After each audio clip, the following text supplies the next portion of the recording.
अस्सलाम वालेकुम एवरीवन। सो आज की इस वीडियो में हम एक्सरसाइज 3.3 और क्वेश्चन नंबर 3 का फोर्थ पार्ट करने जा रहे हैं। सो आपके पास हमने शो करना है कि लेफ्ट हैंड साइड और राइट हैंड साइड दोनों बराबर हैं। सो एक मेथड तो ये है कि आप लेफ्ट हैंड साइड को एक्सपैंड करें और राइट हैंड साइड को एक्सपैंड करें तो आपके पास दोनों का रिजल्ट सेम हो जाएगा। लेकिन हमने यहाँ पे क्या करना है कि with the help of row operation या कॉलम ऑपरेशन हमने इसको इक्वल प्रूफ करना है। सो मैं लेफ्ट हैंड साइड लेता हूं। सो हमारे पास जो लेफ्ट हैंड साइड है उसको मैं यहां पे लिख लेता हूं। This is 1 1 1 x y z, this is y z, this is x z, this is x y। सो मैं यहां पे क्या करता हूं कि सबसे पहले मैं जो आपके पास ये कॉलम नंबर 1 है, क्योंकि यहां पे आपको देखिए एक्स स्क्वायर वाई स्क्वायर और जी स्क्वायर चाहिए, तो अगर मैं इस कॉलम 1 को x के साथ मल्टीप्लाई करूं तो यहाँ पे x स्क्वायर बन जाएगा। कॉलम 2 को अगर मैं y के साथ मल्टीप्लाई करूं तो यहाँ पे y स्क्वायर बन जाएगा। सिमिलरली यहाँ पे कॉलम 3 को अगर मैं z के साथ मल्टीप्लाई करता हूं तो ये z स्क्वायर बन जाएगा। सो अगर मैं मल्टीप्लाई करूंगा तो ऑफकोर्स मुझे डिवाइड भी करना पड़ेगा। सो मैं यहाँ पे लिख लेता हूं मल्टीप्लाइंग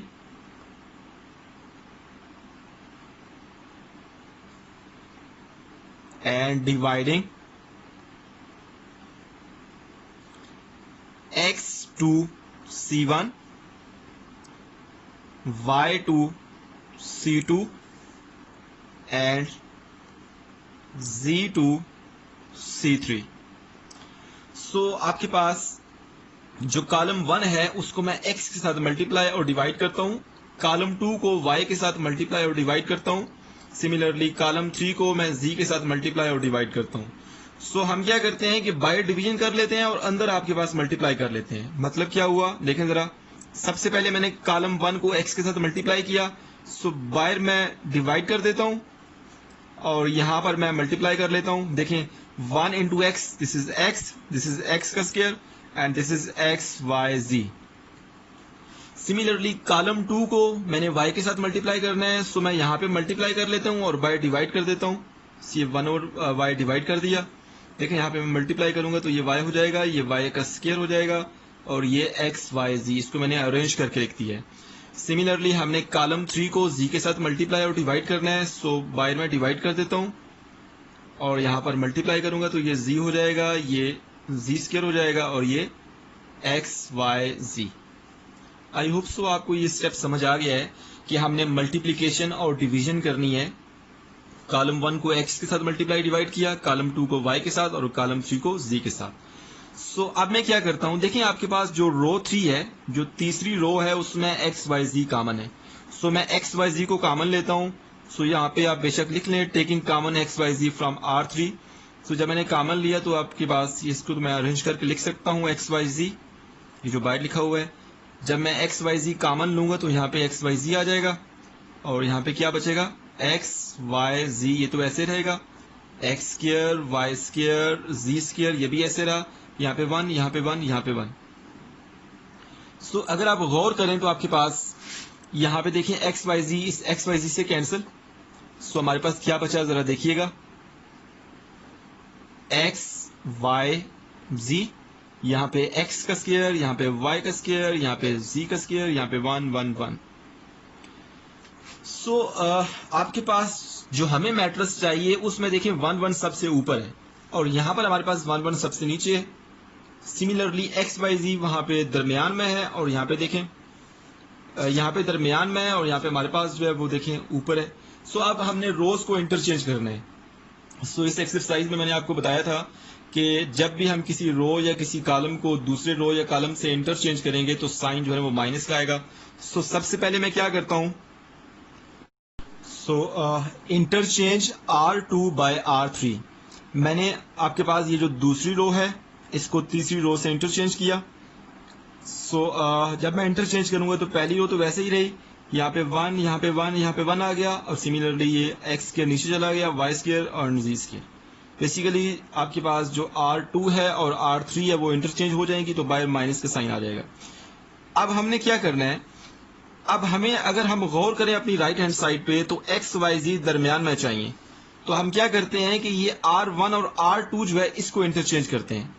देखिए जब मैं R1 और R2 को इंटरचेंज करूंगा तो आपके पास माइनस का साइन एक तो पहले है, एक और माइनस का साइन आ जाएगा। जब मैं रोज को इंटरचेंज करूंगा तो यहाँ पे क्या हो जाएगा 1 1 1, ये x y z, this is x square, this is y square, this is z square.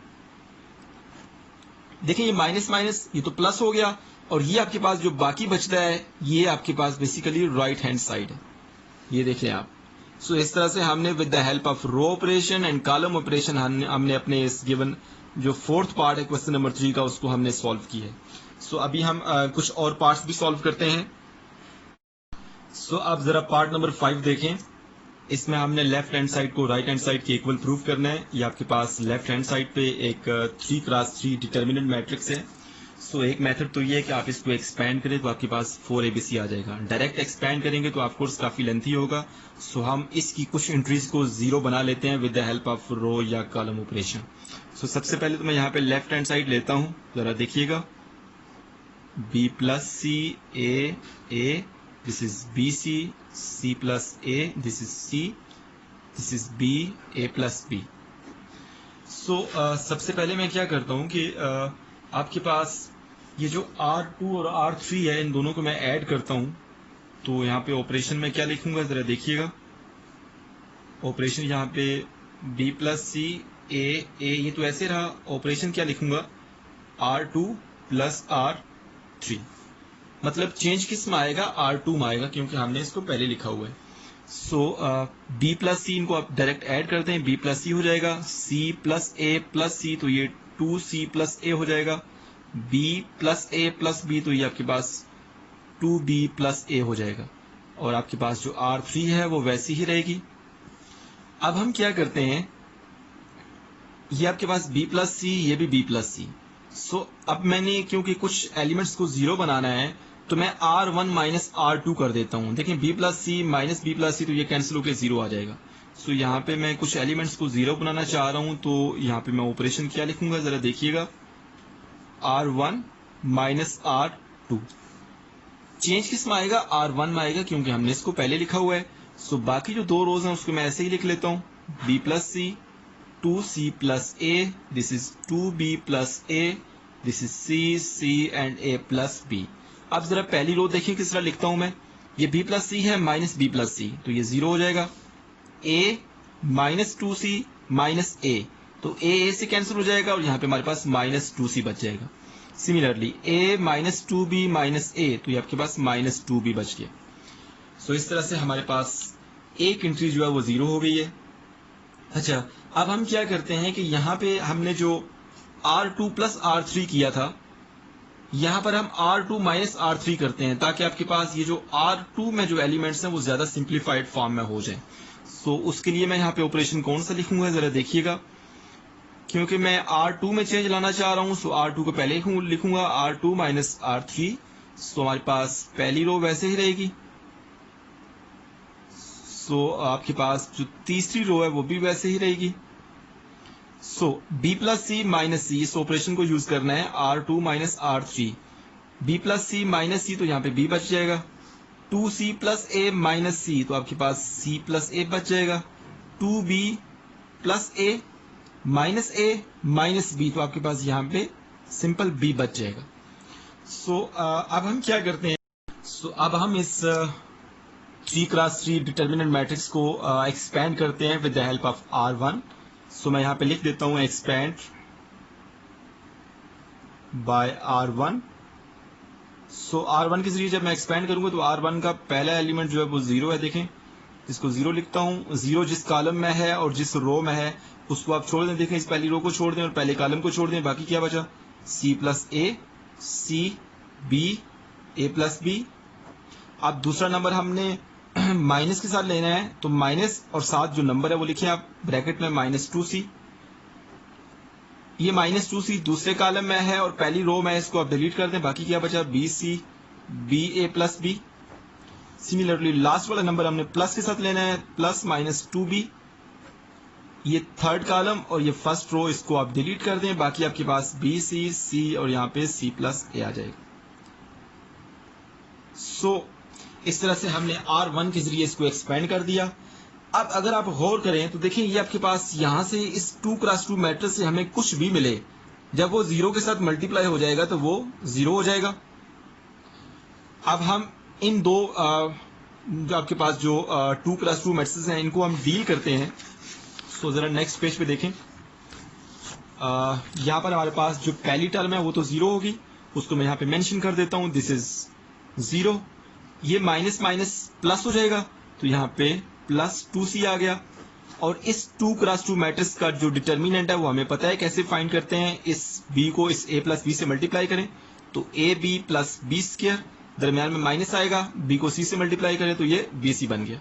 Similarly plus minus minus 2b, इस 2x2 मैट्रिक्स का डिटर्मिनेंट हमें पता है कैसे फाइंड करते हैं। b को c से मल्टीप्लाई किया तो bc, दरमियान में माइनस आएगा। अब c को पहले c से मल्टीप्लाई करें और फिर c को a से मल्टीप्लाई करें तो ये c स्क्वायर माइनस ac। अब मैं जरा इसको सिंप्लीफाई करता हूं, देखिएगा जरा, ये तो 0 है, इसको खत्म करते हैं। 2c को पहले मल्टीप्लाई करें ab के साथ तो 2abc हो गया। अब 2c को मल्टीप्लाई करें b स्क्वायर के साथ तो ये 2c b स्क्वायर हो गया। यहां से 2c को मल्टीप्लाई करें bc के साथ तो ये आपके पास माइनस 2bc स्क्वायर हो गया। सिमिलरली यहां पर माइनस 2b स्क्वायर c और minus minus plus 2bc square minus minus plus 2abc। सो अब यहाँ पे कुछ कैंसिलेशन हो रही है, जरा हम उनको देख लेते हैं।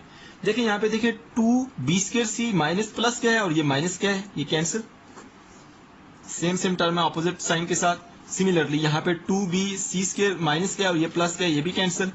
सो बाकी आपके पास क्या बचा, 2 प्लस 2, दिस इज 4abc। और अगर आप गौर करें तो आपके पास देखें इसका डिटर्मिनेंट जो है वो 4abc के बराबर ही है।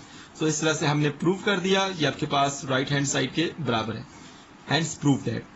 आई होप सो आपको ये जो पार्ट नंबर 5 है इसकी भी अंडरस्टैंडिंग हो गई है। सो हमारी जो अगली वीडियो होगी उसमें हम पार्ट नंबर 6 और 7 की बात करेंगे। Thank you so much for watching my video.